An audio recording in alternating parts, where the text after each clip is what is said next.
Truckers over here, and today this video is going to be about, do women and trucking mix, or more broadly, do relationships and trucking mix? As we all know, I have several female subscribers, so thank you to all my subscribers, really, especially the women. But let's get right into it. Can a relationship work, or is it doomed to fail if you're driving a truck, you or your wife or both or whatever? Well, if a relationship doesn't work because of trucking, it's because there's something wrong with the relationship in the first place. Trucking is always the easy scapegoat, but it's never the real excuse. I honestly can't tell you of one relationship that has that I know of that has failed because of trucking. They've used that as the reason, but there was other things leading up to it: infidelity, whatever, problems with money. And money's a real big thing, man, let me tell you, in a relationship. But that moves on to my next point here. There's always a trade-off with trucking. It's either money or time. And this is one of the biggest things that I see couples getting in arguments about, that are in trucking sector.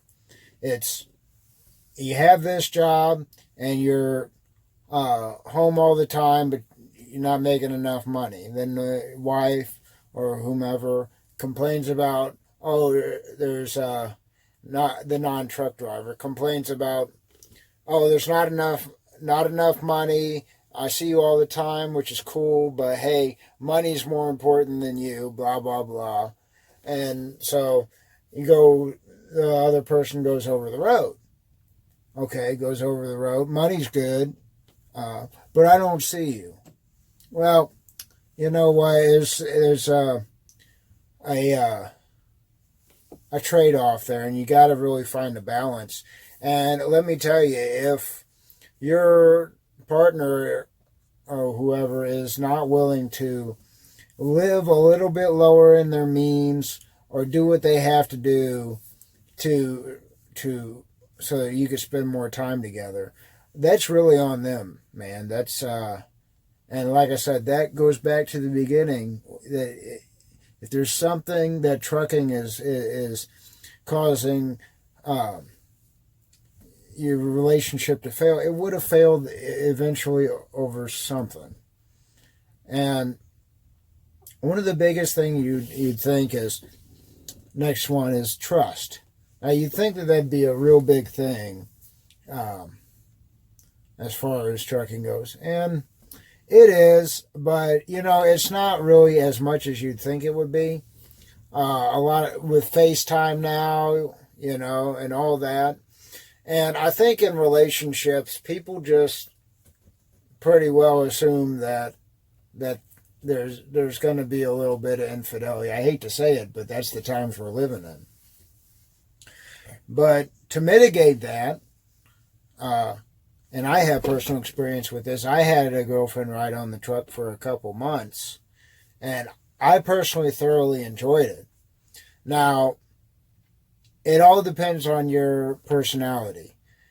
If, let's say, you're a male and you're the truck driver and you have your girlfriend, non-truck driver, riding, I gotta say, guys, you gotta keep your pimp hand strong.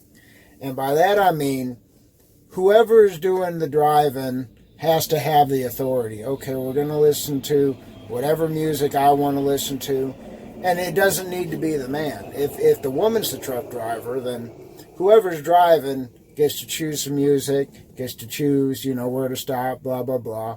And when I had my girlfriend ride, and I paid for all her stuff, so, I definitely chose where we're going to eat. Hey, we're going to have McDonald's every night. I'm just kidding. But,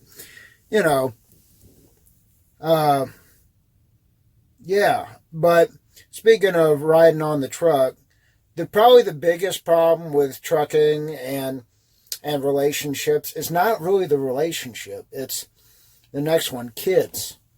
Now, not being able to see your kids is, I hear guys say that that is their biggest regret with trucking. You know, it pays good, it was a good job, and at the end they're just always say, hey, I wish I was able to, I missed my kid's graduation, I missed this and that. And that sucks, man. That's way worse than not seeing your spouse. I hate to say it, but it's true. You know, because spouses come and go, and your kids are always going to be your kids, really. And they're your future. I mean, your spouse is probably only going to live as long as your lifetime, and your kids are going to live way past that. So, yeah, I would strongly urge you guys, if you have kids, try to be home every night, at least once a weekend. Well, I know which is difficult in the trucking sector, especially when kids, like I said, it's a balance. Kids cost you more money, and then you got to be on the road more to make more money.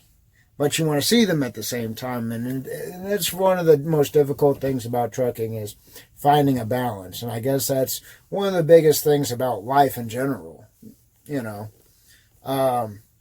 But let's deviate from that a little bit, the whole family structure and everything. Let's talk about just if you have a girlfriend or whatever, primarily. And that is, now, this may sound misogynistic, and I don't care. If you have a girl that's a 4, okay, and 1 to 10 scale, we all know what the hell I'm talking about here. At the truck stop, she's going to be an 8 or a 9. That just is what it is. And she's going to get guys flirting with her all the time.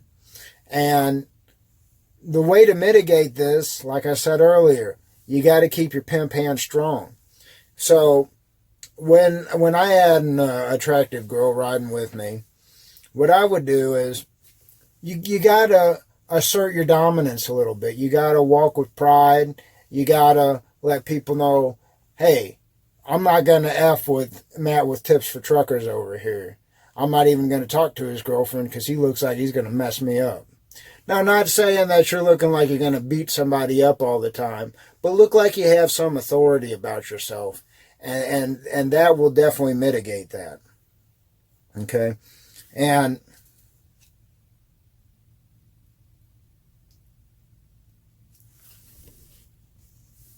sorry about that, guys. I was trying to read my handwriting here. Oh my gosh, I'm so embarrassed. I couldn't read it. But this brings me on to my last and most important one. Do you actually want to be in a relationship? You don't have to be in a relationship, guys and gals. You don't absolutely have to be in a relationship if you're trucking. If one comes around, fine. But if there's absolutely nothing wrong with being single, okay? And this is coming from a guy who's absolutely enjoyed being in a relationship and who has absolutely enjoyed being single. And so I'm pretty objective on this matter. So really the biggest thing you got to think about is, do I actually want to be in a relationship and drive a truck at the same time? A lot of times the answer is just no. Anyway, it's Matt with Tips for Truckers. Have a great day.